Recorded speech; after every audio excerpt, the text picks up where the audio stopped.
Thank you to all my channel members, including my fan appreciation level members and my contributor level members, for helping support the YouTube channel. Hello, and welcome to my channel. My name is Jonathan Cohn, and today I have my book review of the book Dune, the Machine Crusade by Kevin J. Anderson and Brian Herbert. This is the second book in the Butlerian Jihad trilogy that started with the Butlerian Jihad. It's kind of called the Legends of Dune trilogy, but let's be honest, it's the Butlerian Jihad trilogy. And it started with this book, and I read it like a month and a half ago, and I really enjoyed it. I thought it was a really, really good entry in the series, really deep themes, thought-provoking stuff. And then you had this book, and unfortunately, this is one that just didn't particularly work great for me. I thought it was a good book, not a great book. So let me explain.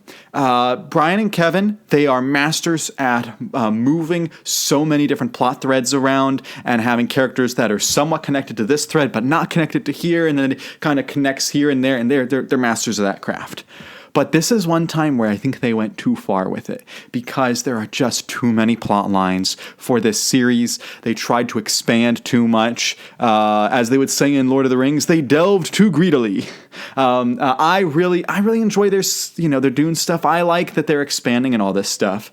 But for this trilogy, they really should have focused on the bigger picture. The bigger picture being the Serena Butler stuff, the Xavier Harkonnen stuff, the Vorian Atreides stuff, the Norma Senva stuff, the stuff with Omnius and Erasmus. Like, that's the big picture stuff that's happening, and I really liked it. When the book is focused on those things, I think the book is really excellent. And when the book tries to expand and tell the story of the small people, of the slaves, of the workers, when it tries to tell the people on Arrakis of Dune, I think it just stumbles because it's too much for this series. You can tell books or write stories that are set about the small things, but it just doesn't fit here. It feels like it's, hey, we have to remind people this is a Dune book, so we need to set it on Arrakis. Hey, we need to remind people that we don't agree with the big stuff that's going on, so we're going to make sure that you remember the little people involved. I get it. I get why all this happened, but it made the book too long. The first book and the third book in the trilogy are like 600 pages. This book was just shy of 800 pages, and you feel it.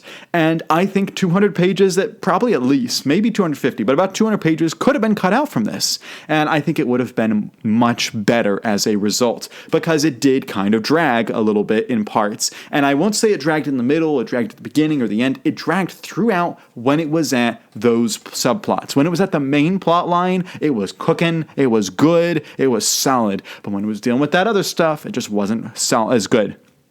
One thing this book, as the previous book did, and as a lot of Kevin and Brian's stuff, is it actually has a lot of surprisingly deep themes, particularly about machines and AI.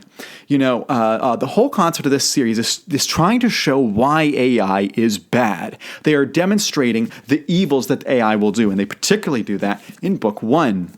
But what book 2 is about overdoing a backlash. When you try to react too much to AI, when the crusade to stop AI goes too far and hurts too many people. That is the overarching theme of this book, and it really does a good job of hammering that home.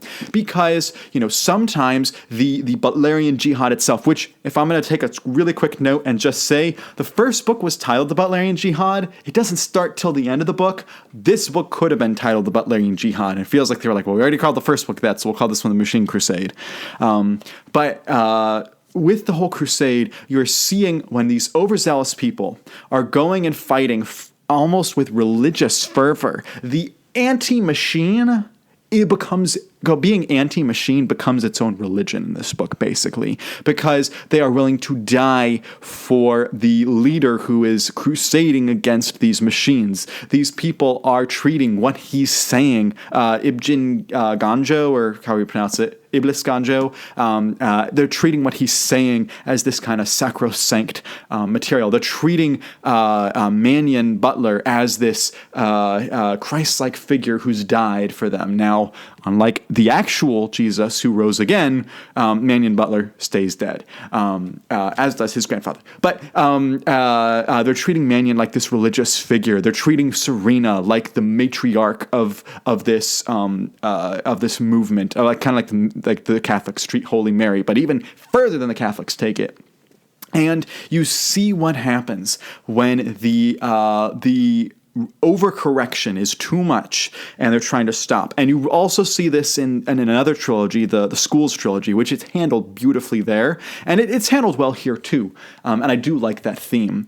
I also really liked how it showed how war separates families, how it affects when people are gone out for long term. They can't see the children growing up, things like that. I thought that it was really well handled. And that's the story with Vorian Atreides. Vorian does not have much of a personality. He kind of had a personality in the Butlerian Jihad. He doesn't have much of a personality. He was very blank.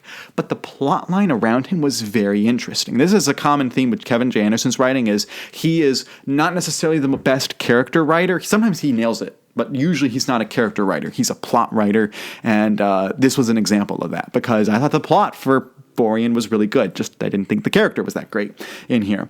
And I also really was fascinated by some of the stuff with Erasmus and Omnius as they're trying to realize, hey, maybe the humans are smarter than we realized, but we're kind of committed to this, and there's no way we're going to have actual peace. And then there's stuff at the end of the book that kind of, Sanderlanche type thing. Everything starts happening together. It causes, the first book had the death of Mannion. The second book has the death of another major character that causes everyone to go into even more of a religious fervor about it.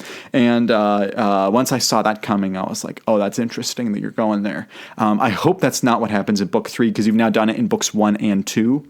So we'll see what happens in book 3 with that, with the Battle of Corinne, which I plan to read next month. But when it got to talking about the slaves like Ishmael, I just didn't care about Ishmael, and I felt like it was just adding too much. You have the whole Selim Arrakis theme, a subplot where Selim is trying to fight back against the people that kicked him out of the tribe. He kind of makes his own tribe that's kind of worshiping Shai Hulud. And you also see some of the people from Nora Sendo's group kicked out to Arrakis, and they basically become religious people on Arrakis. And you start to see everything kind of starting to come together in terms of kind of the Buddha-Islamic stuff, which is like Buddhism, Islam, and then, of course, the Arrakis stuff with Shai Hulud, all kind of coming together as we would eventually see it later on. And I feel like it's coming together a little too quick, but really my biggest problem is the whole Selim Wormrider stuff should have been a novella or its own book, its own standalone novel. It should not have been part of this. It just feels to me like it doesn't fit with this trilogy. And, we'll see. Hopefully book 3 is great. I don't know if it's going to be great. We'll see. But that is my review of Dune, The Machine Crusade by Brian Herbert and Kevin J. Anderson. If you have read this book, let me know your thoughts on it in the comment section down below. Which is your favorite of the Brian and Kevin books? What's your least favorite? Let me know all those thoughts in the comments section down below. And until next time, I'm Jonathan, and thank you for watching.